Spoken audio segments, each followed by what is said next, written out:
Ahora quisiera saber cuál es la opresión del Estado. ¿Cómo hace la pregunta? Mm, Ahora, ¿cuál es la respuesta del Estado? Si hay opresión, si esa opresión genera violencia o quiénes generan la violencia en su lucha social.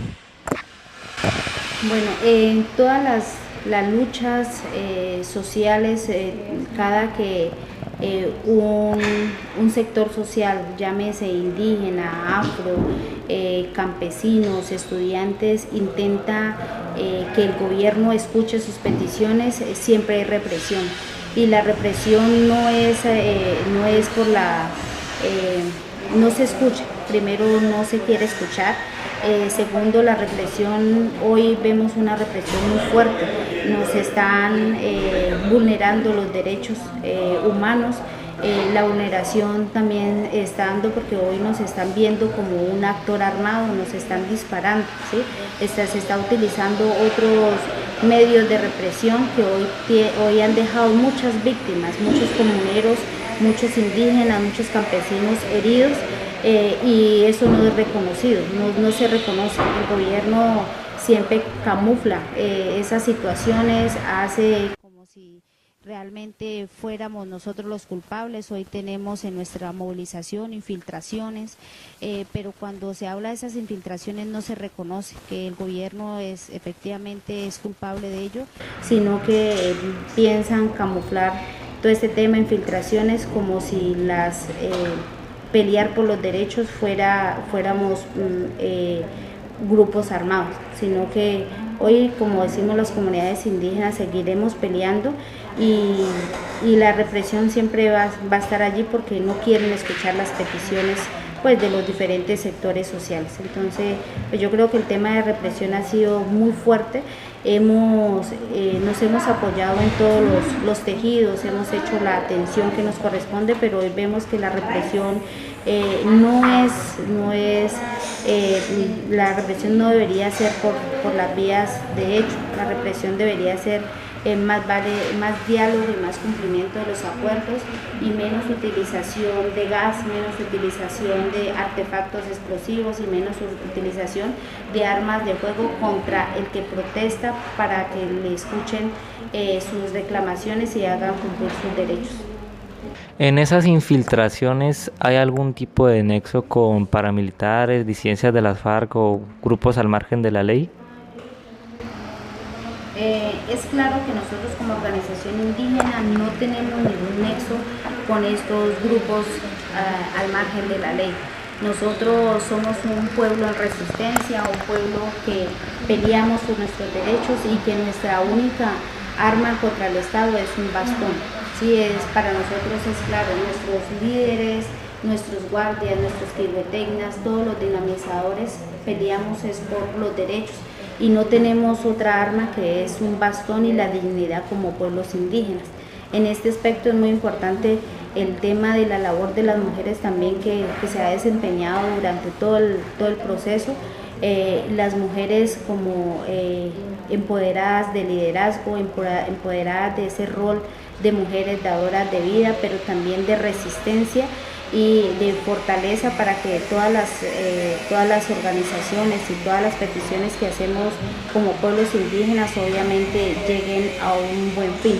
Entonces nosotros no tenemos ningún lazo o a nosotros no nos incita ningún grupo armado, nosotros lo hacemos porque somos una organización convencida de que tenemos que pelear por nuestros derechos y nuestra única arma para pelear en contra del gobierno es un bastón, es la capacidad de liderazgo y es la dignidad como pueblos humanos y por eso decimos que seguimos resistiendo hasta que no se apague el sol. ¿Por qué el presidente no viene hasta acá?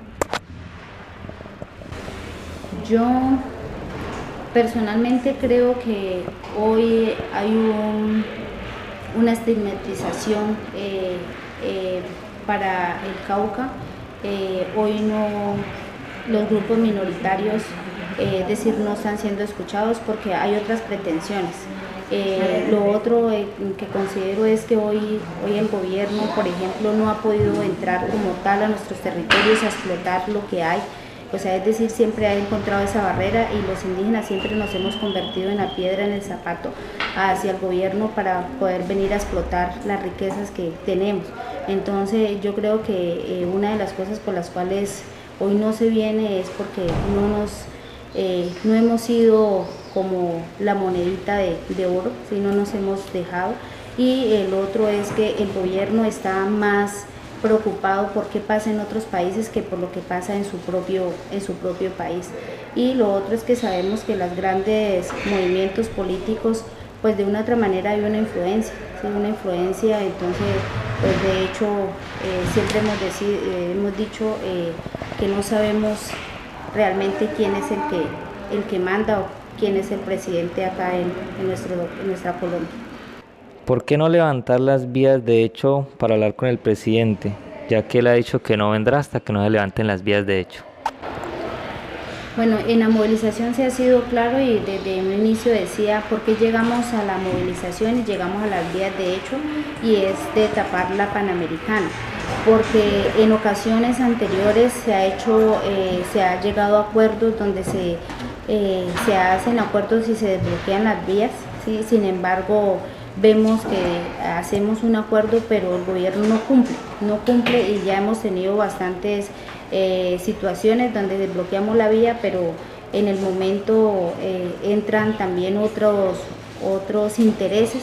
Entonces hoy que hemos dicho, no se desbloquea la vía hasta que no haya un acuerdo desde la parte política, desde la parte técnica, donde también todos los líderes que hoy y los kihuetegnas, todos los comuneros que han sido arrestados por participar en la movilización, pues que también obviamente se liberen, porque no es justo que simplemente por el hecho de pelear nuestros derechos, pues a la gente se reprima y se le vulnere el derecho a la libertad. Entonces yo creo que eso es una de las razones por las cuales nuestros líderes y el movimiento indígena ha dicho no se destapa la vía hasta que no haya unos acuerdos pactados y firmados, pero aparte de ser firmados, que haya un recurso que lo respalde, porque siempre se han firmado, pero cuando vamos a mirar el recurso no existe para respaldar estos acuerdos. ¿Por qué el presidente y no la ministra del Interior, por ejemplo?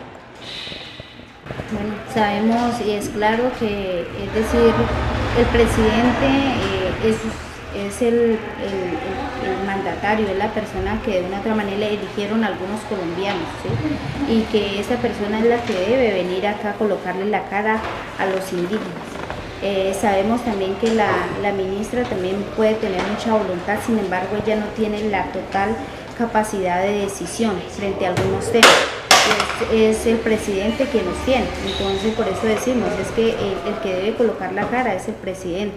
Entonces, porque la ministra puede venir a acordar, pero no vemos una capacidad pues también política para decidir ciertos aspectos que hoy hace reclamación la MINCA. Si se presenta quiero saber cuál es su postura frente a alguna de las siguientes dos hipótesis. Primero, que no se llega a ningún acuerdo porque el Estado no tiene cómo cumplir. Y segundo, que se llegue a un acuerdo pero no se cumpla. Bueno, las preguntas, las dos hipótesis, considero que hoy ya estamos cansados de acuerdos firmados en papel, ¿sí? Pactos que no se cumplen porque no hay presupuesto. Por eso hoy una de nuestras de los acuerdos que ya teníamos, porque es sobre lo que ya habíamos acordado, pues realmente que nos digan qué presupuesto es el que se les aporta a esos requerimientos que hacemos como pueblos indígenas.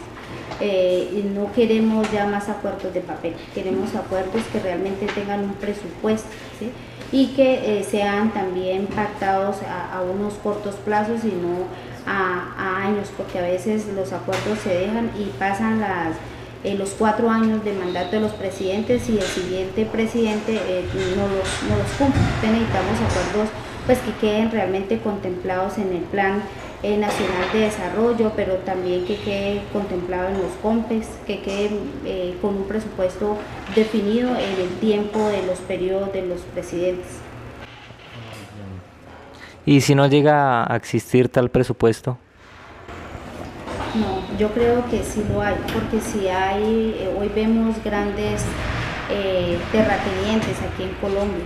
Hoy vemos que se le está apuntando mucho presupuesto a otras cosas que están dañando a nuestra Colombia. Hoy vemos que hay presupuestos para apoyar a la grande industria, que hoy hay presupuestos para apoyar a los que más tienen. Entonces, ¿por qué no destinar un poco de ese presupuesto para aportar al buen vivir de las comunidades indígenas, de las comunidades afros, de las comunidades campesinas, también de los otros sectores, a mejorar las condiciones de salud, a las condiciones de educación y a las condiciones ambientales?